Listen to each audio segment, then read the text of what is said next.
C'est toujours une grande joie d'être là pour partager le message de l'Évangile.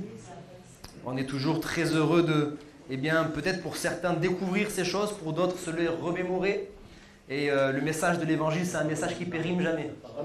Il est toujours d'actualité, il nous fait toujours autant de bien.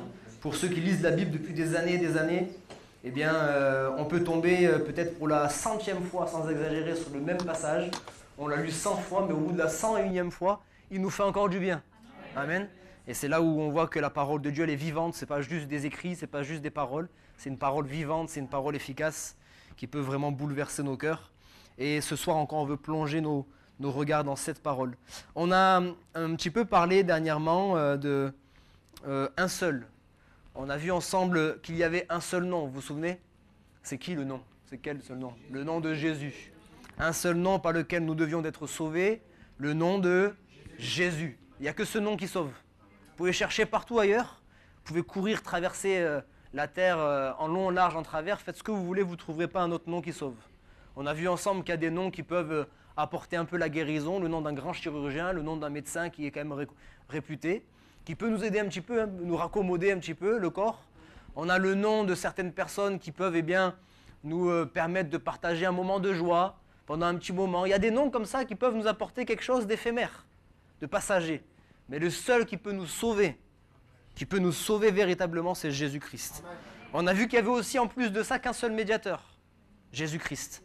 On n'a pas à passer par un homme, qui que ce soit, aussi justement renommé soit-il.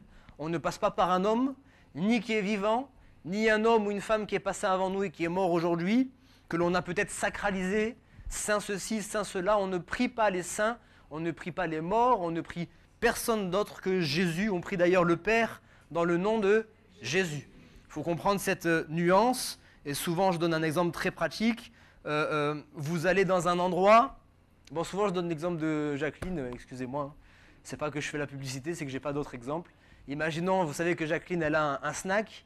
Chez Jacqueline, je vais pas donner des prix, mais voilà, c'est 10 samoussas pour tant d'euros.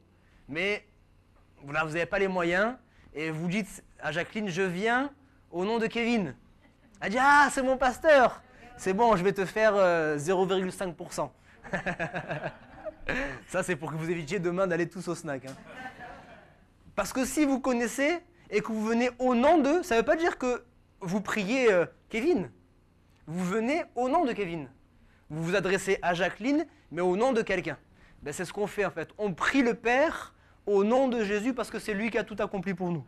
Amen. Alléluia. Et quand on vient dans le nom de Jésus, il dit demandez en mon nom et vous recevrez. Amen. Et c'est ce qu'on veut faire jour après jour. Lui confier nos grands besoins, lui confier nos grands combats, mais aussi lui confier les tracas du quotidien, les petites choses que l'on peut traverser. Des fois, comme on dit souvent, un petit caillou dans la chaussure. Bon, c'est pas grand chose, mais ça nous embête au quotidien. Il s'occupe aussi de ces choses. Amen. Il s'occupe aussi de ces choses. Et puis ce soir, j'aimerais voir au travers d'un autre texte, un seul. On lit ensemble dans Jean chapitre 14, versets 1 à 6. Donc on est dans le Nouveau Testament, le dernier évangile. Après Matthieu, Marc et Luc, on a l'évangile de Jean. Et nous lisons ensemble le chapitre 14. Voilà, je vous laisse le temps de trouver la référence. Il n'y a pas de pression. Donc Nouveau Testament, 4e évangile après Matthieu, Marc, Luc. On tombe sur l'évangile de Jean et on cherche ensemble le chapitre 14. On va prendre le début jusqu'au verset 6. C'est OK pour tout le monde ? Alors nous lisons. Que votre cœur ne se trouble point. Je fais juste un petit arrêt de 2 secondes pour dire que le terme qui est employé pour le mot cœur, c'est le même qui est employé pour l'âme. Que votre âme, que votre cœur ne se trouble point. Croyez en Dieu et croyez en moi. C'est important de savoir qui parle à ce moment-là. Jésus. Donc croyez en Dieu et croyez en moi, Jésus. Il y a plusieurs demeures dans la maison de mon Père. Si cela n'était pas, je vous l'aurais dit, parce que Jésus ne ment pas. Hein. Amen. Je vais vous préparer une place, et lorsque je m'en serai allé, et que je vous aurai préparé une place, je reviendrai, et je vous prendrai avec moi, afin que là où je suis, vous y soyez aussi. Vous savez où je vais, et vous en savez le chemin. Thomas lui dit, on sait qui c'est Thomas. Hein. Thomas, souvent, il y a une expression où on dit, je suis comme Saint Thomas, je crois que ce que je vois. Voilà, c'est ce Thomas. Il dit, Seigneur, nous ne savons où tu vas, comment pouvons-nous en savoir le chemin? C'est logique, hein? Si on ne sait pas où tu vas, on ne peut pas savoir quel chemin emprunter. Jésus lui dit, il n'y a pas de chemin terrestre à connaître, c'est important dans le contexte, hein? J'essaie de revenir constamment sur ces choses, en ce moment on essaie de développer ces choses. Les Romains, c'est eux qui ont construit les routes, hein?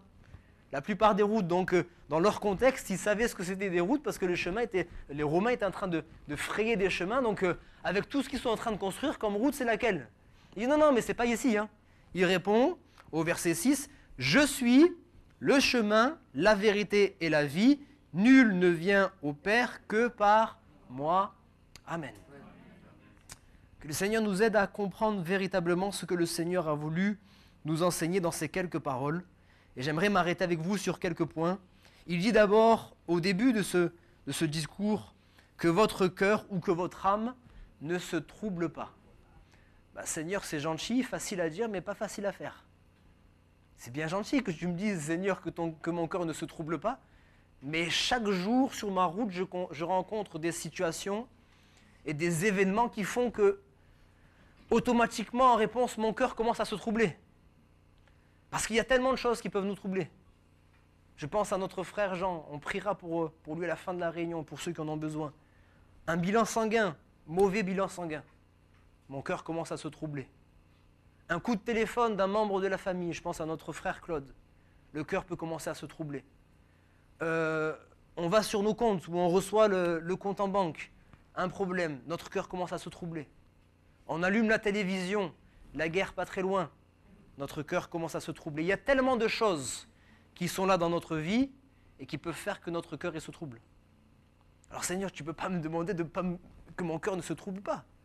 Alors est-ce que vous pensez que le Seigneur nous demande des choses qu'il ne nous donne pas la capacité de faire?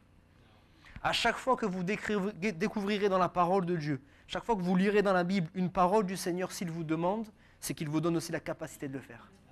Quand il dit à la femme adultère, va et ne pêche plus, il lui donne aussi la capacité de ne plus pécher. Quand il dit à un paralytique, lève-toi, c'est qu'il lui donne la capacité de se lever. Alléluia. Amen. Et quand il nous dit que votre cœur ne se trouble point, c'est qu'il nous donne aussi la possibilité de connaître une vie apaisée, tranquille, confiante dans le Seigneur. Alors on va lire ensemble peut-être le remède à un cœur qui ne se trouble point. Et ce remède, on le trouve dans l'épître de Paul aux Philippiens. Alors là, vous continuez un petit peu, vous tournez plusieurs pages. Il y a les Corinthiens, d'abord les Romains, les Corinthiens, Galates, Éphésiens et Philippiens. Voilà, donc juste entre Éphésiens et Colossiens, pour que vous puissiez trouver rapidement la référence, vous avez Philippiens, donc c'est la lettre qui a été envoyée aux chrétiens de Philippe, au chapitre 4 et du verset 6, les versets 6 et 7. Ok, Philippiens, chapitre 4, allez on prend le temps ce soir si vous voulez chercher les références. C'est bien de s'exercer aussi comme cela. C'est ok pour tout le monde. Philippiens chapitre 4, versets 6 et 7, je lis pour vous. Ne vous inquiétez de rien. Mais là encore, si on s'arrête là, c'est facile à dire. Mais là, heureusement, on a une réponse. On a un élément de réponse. Ne vous inquiétez de rien, mais en toute chose, faites connaître vos besoins à Dieu. Comment? Par des prières et des supplications avec des actions de grâce. Et la paix de Dieu qui surpasse toute intelligence gardera vos cœurs et vos pensées en Jésus-Christ. Alléluia. Et c'est pourquoi j'ai voulu vous faire la remarque, lorsqu'on a lu tout à l'heure dans Jean chapitre 14, que votre cœur ou que votre âme. Alors quand on parle de l'âme, on parle de quoi? On parle du siège des sentiments, le siège des pensées, toutes ces choses. Et là, le verset est en train de nous répondre deux choses. Il dit... On va revenir sur ce passage. La paix de Dieu, qui surpasse toute intelligence, gardera vos cœurs et vos pensées, ou si vous voulez, votre âme, en Jésus-Christ. Alléluia. Alors quand le Seigneur te dit, bien-aimé, que ton cœur ne se trouble pas, il te dit, je te donne aussi une solution pour que ton cœur ne se trouble pas. Je suis conscient des situations que tu traverses. La Bible dit, il ne sommeille ni ne dort celui qui veille sur Israël. Que ce soit à 14h de l'après-midi ou à 3h du matin, Dieu sait tout ce qui arrive. Il connaît toutes choses. Il est conscient. Ce n'est pas un Dieu qui est éloigné, qui est indifférent à nos difficultés. C'est un Dieu qui est proche de nous. Un Dieu qui connaît nos souffrances. un Dieu qui n'est pas resté loin de nous, un Dieu qui a envoyé son Fils Jésus-Christ, non pas dans un palais royal, un palais d'or, mais son Fils, il est venu comme un simple serviteur et il a souffert. Un souverain sacrificateur qui peut compatir à nos souffrances parce que ce que nous traversons et ce que nous vivons, il l'a vécu avant nous. Amen. Ce n'est pas un Dieu qui ne s'intéresse pas à nous. Il s'intéresse à nous, il est conscient. Donc il sait qu'il va y avoir des événements qui vont troubler notre cœur. Il dit maintenant je vais te donner une solution pour que ton cœur ne te trouble pas. En fait c'est très simple. C'est simple sans être simple. La solution elle est simple mais à mettre en pratique au quotidien c'est pas toujours simple parce qu'on a toujours notre réflexe charnel. Quand une situation arrive, notre réflexe c'est de commencer à s'inquiéter. Essayer de prendre la situation à bras le corps. On fait tous la même chose, on essaye de gérer la situation, on essaye de cogiter, ça nous prend des journées, ça nous prend certaines fois des nuits, on ne dort pas la nuit, on réfléchit comment est-ce que je vais pouvoir sortir de la situation, etc. etc. On s'inquiète, on s'inquiète, on s'inquiète, on s'inquiète. Ça c'est la réaction. Mais si on arrive à se discipliner, si on arrive à changer cette réaction, dire ok jusqu'à maintenant c'est comme ça que j'ai fait, mais maintenant le Seigneur il me donne une autre possibilité. Il me dit quand il y a quelque chose qui arrive dans ta vie, et qui fait que tu vas commencer à être troublé, prie tout simplement. Prie tout simplement.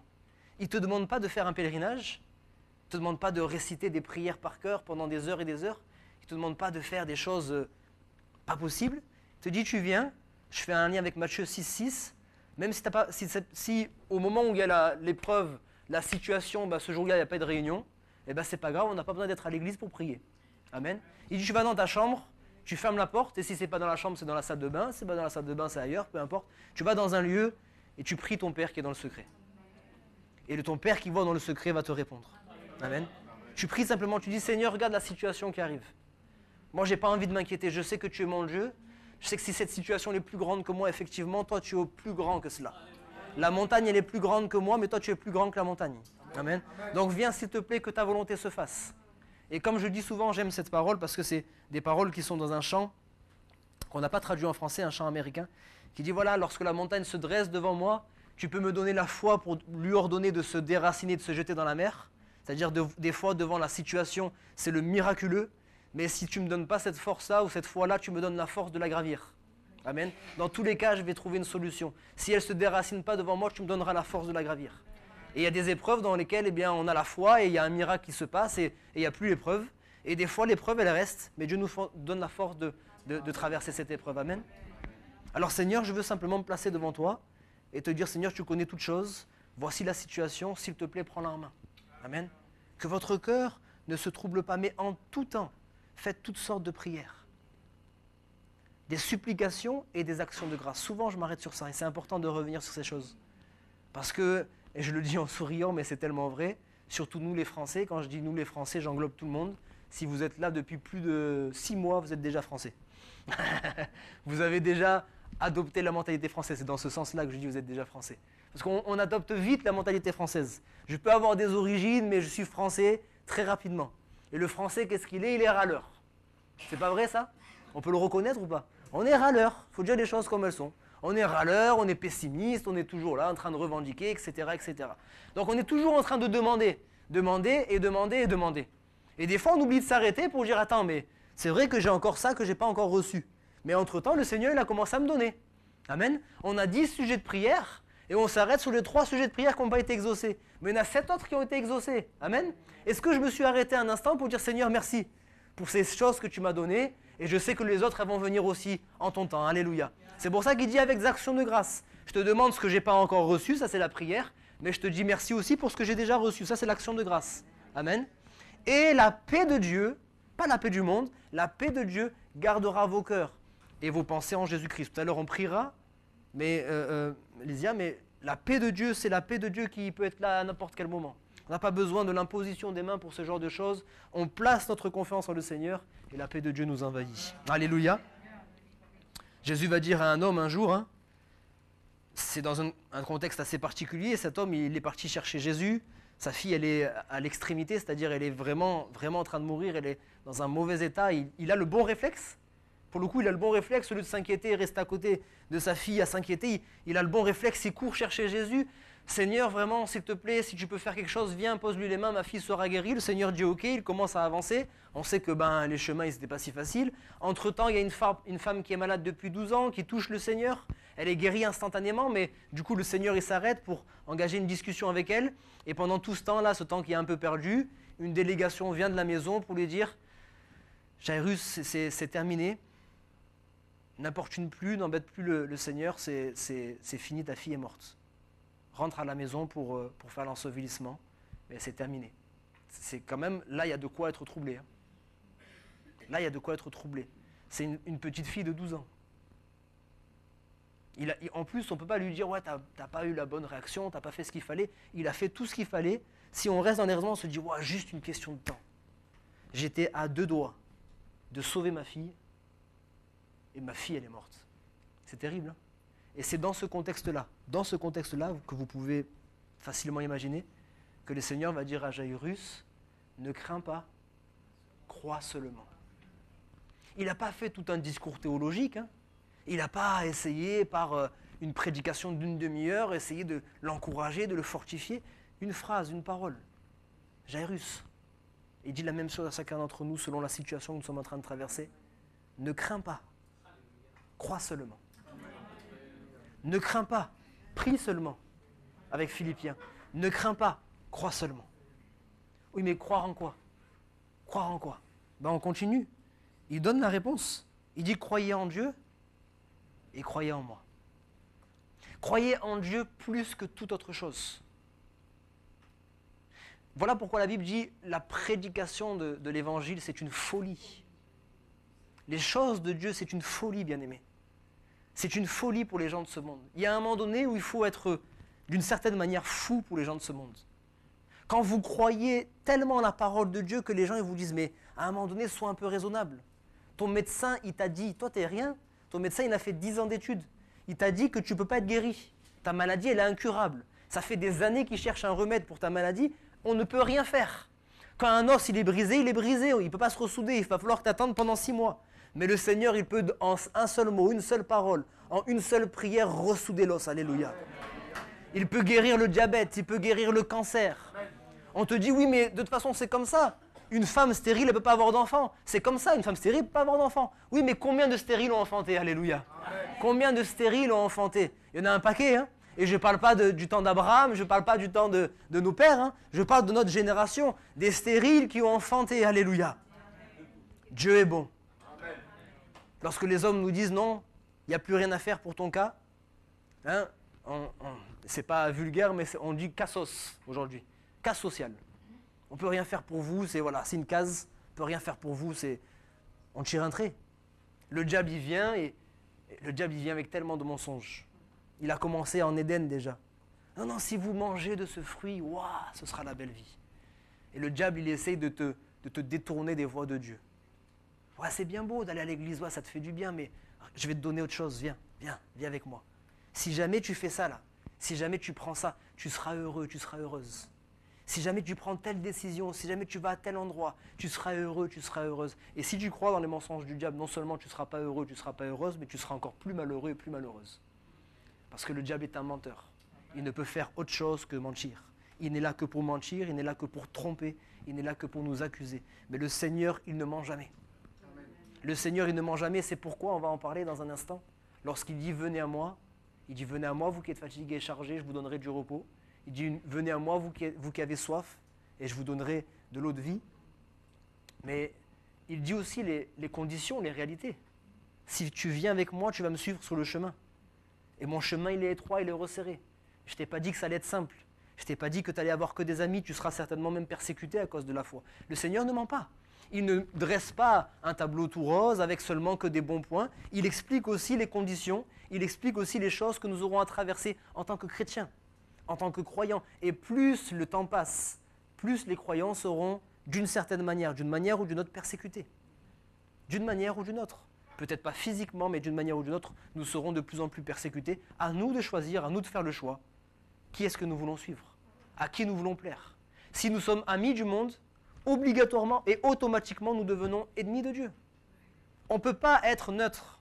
Et si on est ami de Dieu, automatiquement, on sera ennemi du monde. On ne peut pas essayer d'être copain-copain avec tout le monde. On ne peut pas satisfaire tout le monde. Le Seigneur a dit, un homme ne peut pas avoir deux maîtres. Soit il sert Dieu, soit il sert Mammon. Là, c'était un exemple, Mammon, mais ça peut être quelqu'un d'autre. C'est qu'on ne peut pas servir deux maîtres. On va vouloir plaire à l'un, et du coup, on va être détestable aux yeux de l'autre. C'est comme ça. Il va falloir qu'on choisisse notre camp. Et ça, personne ne peut le faire pour les autres. C'est chacun qui se charge de sa croix. Croyez en Dieu. Et puis il dit, croyez en moi, Jésus-Christ. La parole. Jésus-Christ, c'est la parole. Croyez dans la parole. Moi, je suis... peut-être pas agacé, c'est un grand mot, mais vous allez comprendre quand j'entends des personnes dire « Je crois en Dieu, mais je ne crois pas en la Bible. » Je dis « Je ne sais pas dans quel Dieu tu crois. » Mais en tout cas, ce n'est pas mon Dieu. Ce n'est pas l'éternel Dieu, ce n'est pas le vivant et vrai. Parce que Dieu se révèle par la Bible, justement. Si tu décides de ne pas croire en la Bible, tu ne pourras pas croire en Dieu parce que tu ne peux pas croire en un Dieu que tu ne connais pas. Et il faut bien qu'on puisse faire confiance à la parole de Dieu. Dieu est Dieu, parce qu'il y a toutes sortes, je ne sais pas pourquoi je parle de ça ce soir, peut-être je parle à quelqu'un. Il y a toutes sortes de raisonnements qui sont là. Et on se dit effectivement, la Bible, elle a traversé les âges. Hein. Et donc elle a été copiée, recopiée, recopiée, recopiée, recopiée, ce qui est normal. Okay, et on se dit, mais peut-être que les hommes, ils ont soit enlevé des choses, soit rajouté des choses. Peut-être qu'entre-temps, moi je fais confiance à Dieu, c'est pas ce que je dis moi. Hein. Il y a des personnes, je fais confiance en Dieu, mais je ne fais pas confiance aux hommes entre les mains de qui la parole a été. Mais est-ce que vous ne croyez pas que Dieu veille sur sa parole? C'est sa parole. Moi, je suis qu'un homme. Mais si je donne ma parole, je veille sur ma parole. Je ferai en sorte que personne ne déforme ma parole. Si je vous dis quelque chose aujourd'hui, maintenant, et que la semaine prochaine, j'entends quelqu'un dire « mais le pasteur a dit ça et que ce n'est pas vrai », je ne laisserai pas. Je vais veiller sur ma parole. Non, non, non. Ce que j'ai dit, c'est ça, ça et ça. Je ne vous laisserai pas déformer ma parole. Mais je suis qu'un homme. Je ne suis pas en capacité de veiller sur toute ma parole. Imaginez Dieu. C'est sa parole. Amen. Et sa parole, ce n'est pas la mienne. Hein. Est-ce que vous ne pensez pas qu'il a veillé sur sa parole? Amen. Est-ce que vous ne pensez pas que tous les hommes, tous les auteurs qui ont écrit dans la parole de Dieu, en fait, ils ont été inspirés par lui? Ils avaient bien évidemment leur sensibilité, ils avaient leur culture, etc., etc. Et Dieu a laissé ceci, mais ils étaient inspirés. Ils étaient inspirés par le Seigneur. Et la parole de Dieu, elle est la vérité. Et toute écriture est inspirée de Dieu. Toute écriture. Toute écriture. Il faut lui faire confiance, même lorsqu'on ne la comprend pas. Lorsque je ne la comprends pas, ce n'est pas à moi de dire, en fait c'est faux. Non, c'est à moi de me soumettre pour dire, Seigneur, pour l'instant, je ne la comprends pas. Soit tu veux me la révéler, parce que la Bible, elle est claire. Hein, le Seigneur, il a dit, les choses cachées sont à Dieu. Et les choses révélées sont aux hommes. Il a gardé des choses cachées, vous pouvez faire ce que vous voulez, étudier pendant des années, 24 heures sur 24, il y a des choses que vous ne comprendrez jamais. Parce que notre esprit, il est limité. Comme je dis souvent, je crois que j'en ai parlé au fils aîné de Juan et Delphine, on discutait des choses, il m'a dit « oui, moi je comprends et j'ai envie de m'approcher, mais ce qu'il y a, c'est que moi je veux comprendre avant de m'approcher. » Je dis « si tu attends de comprendre avant de t'approcher, tu peux attendre un bon moment. Et le jour où tu comprends, finalement ça ne servira à rien de t'approcher, parce que si tu arrives à comprendre, c'est que Dieu n'est pas Dieu. Si toi, humain fini, tu arrives à croire le Dieu infini, c'est qu'il n'est pas Dieu. Et, ah ouais, c'est pas faux. C'est pas faux. Et oui, si on arrive à comprendre Dieu, c'est qu'il n'est pas Dieu. Il est Dieu, ne cherchons pas à le comprendre. Ne cherchons pas à comprendre l'étendue de sa sagesse et de son intelligence. Il veut bien nous révéler certaines choses, il nous les révélera. Voilà pourquoi il ne faut pas chercher des mystères dans la parole de Dieu. C'est très dangereux de faire ça. Dieu veut nous révéler des choses, il n'a pas fait une énigme en 6 parties. Hein. Il nous a révélé sa parole. Et des fois, il nous cache des choses volontairement. Parce qu'on n'est pas prêt encore à les comprendre, on n'est pas prêt encore à les recevoir. La révélation, elle est progressive, que ce soit au cours de l'humanité, mais aussi dans notre propre vie.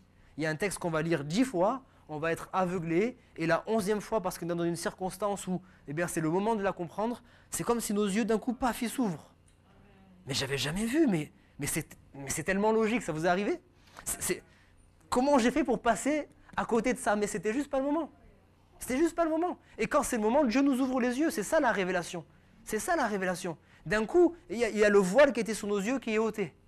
Et le Seigneur nous permet de comprendre une partie de sa sagesse. Alléluia. Dans sa grâce. Croyez en Dieu donc, et croyez en moi. Et puis peut-être pour ce soir, je vais aborder un dernier point. Il dit, il y a plusieurs demeures dans la maison de mon Père, et je vous prépare une place. Et ça, c'est un message merveilleux en fait. Je ne sais pas si vous réalisez que le Fils de Dieu,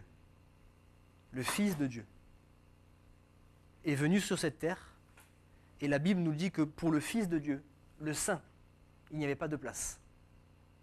Luc dit ceci, Luc dit que quand Jésus est arrivé, il n'y avait pas de place, pas même une place à l'autel. Marie a dû accoucher dans une bergerie au milieu des foins, de la paille, etc., etc. Pour le Fils de Dieu, il n'y avait pas de place. Mais l'évangile, c'est que pour le Fils de Dieu, il n'y avait pas de place, mais le Fils de Dieu prépare une place pour des ex-pécheurs. Amen. Dans le ciel.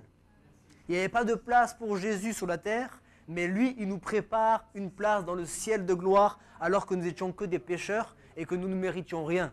On méritait même pas la place que lui, il a eue, mais il nous donne une place glorieuse et merveilleuse. Il nous prépare une demeure. Alléluia. On aura notre propre demeure. Je sais même pas, là encore, il y a des gens qui essaient de se projeter. Faites ce que vous voulez, allez sur Internet, regardez la maison la plus chère au monde, et regardez déjà comme elle est magnifique. Mais ça, là, c'est rien du tout à côté de ce qu'il y aura là-haut. C'est rien du tout. Ce sera tellement glorieux qu'on ne peut même pas essayer de l'imaginer. Même dans nos rêves les plus fous, on ne peut pas l'imaginer. Ce sera un nouveau monde. Ce sera quelque chose que nos yeux ne peuvent même pas percevoir aujourd'hui. La gloire de Dieu comme on ne l'a jamais connue. Et il est en train de préparer une place pour chacun d'entre nous. Mais alors, quand je dis chacun d'entre nous, c'est qui chacun d'entre nous? Parce qu'il dit « je reviens », et peut-être on aura le temps de développer ça la semaine prochaine. Je reviens, et je vous chercherai, je vous prendrai avec moi, afin que là où je suis, vous y soyez aussi. Il s'adresse à toute l'humanité, bien-aimés? Et non. Et là encore, on a besoin de lire la Bible. C'est pour ça que je reviens. On ne peut pas croire en Dieu sans lire la Bible. Parce que je vais prendre un verset dont je me souviens, puis c'est marrant comme la mémoire, elle est sélective. Hein. C'est vrai ou pas? La mémoire, elle est sélective quand même. Hein. On se souvient que de ce qu'on veut. Oui ou non? Quand on était à l'école, il y a des cours qui nous intéressaient, c'est encore là.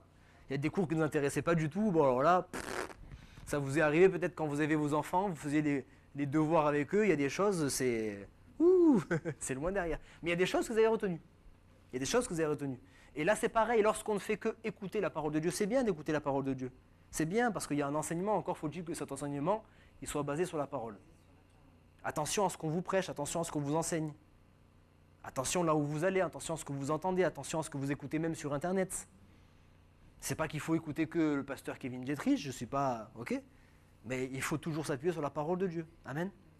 Alors, quand j'ai entendu, mais que j'ai entendu juste une portion des Écritures, ah mais moi j'ai entendu un jour que celui qui croira, eh bien, et qui sera baptisé sera sauvé. D'ailleurs, j'ai oublié la partie baptisé, celui qui croira sera sauvé.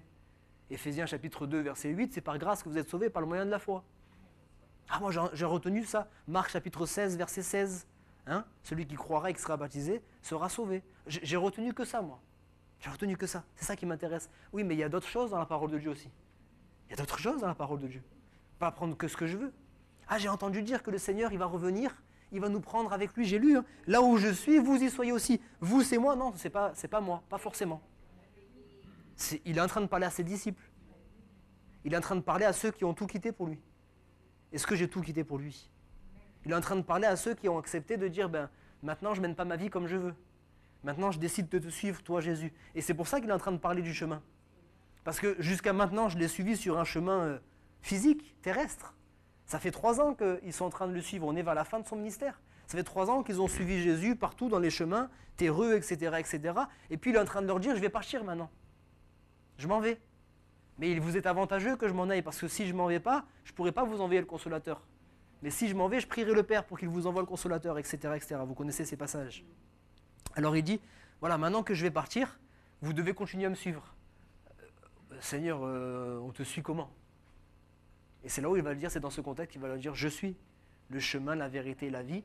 Et le chemin, ce n'est pas un chemin terrestre, c'est un exemple, c'est un modèle que je vous ai donné pendant 3 ans. Je vous ai donné le modèle en parole, en actes, en comportement, en pensée, etc., etc., en amour, en actes.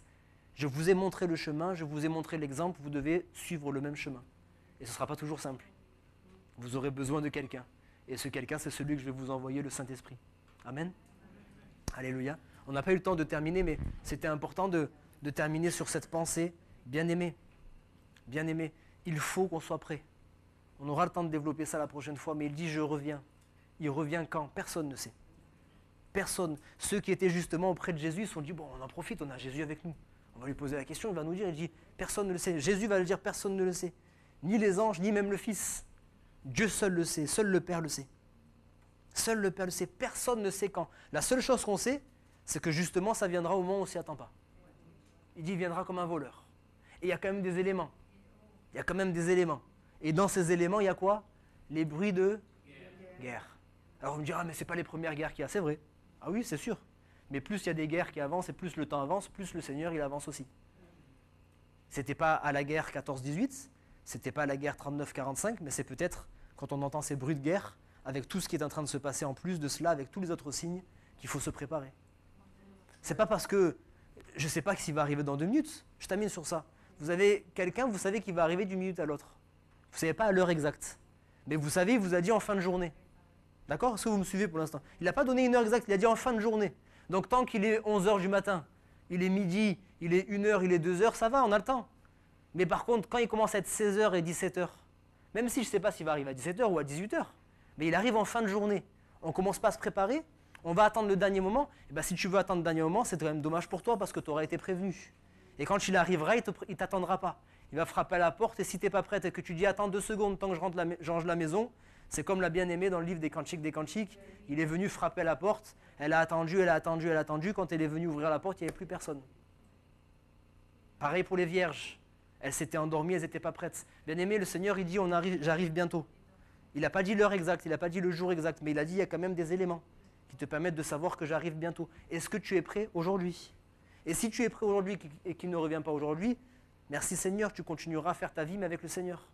Et tu pourras peut-être apporter la joie, apporter la paix, apporter l'amour autour de toi et surtout prêcher l'évangile pour que les tiens, ta famille, tes amis, tes proches puissent aussi connaître ces choses. Amen.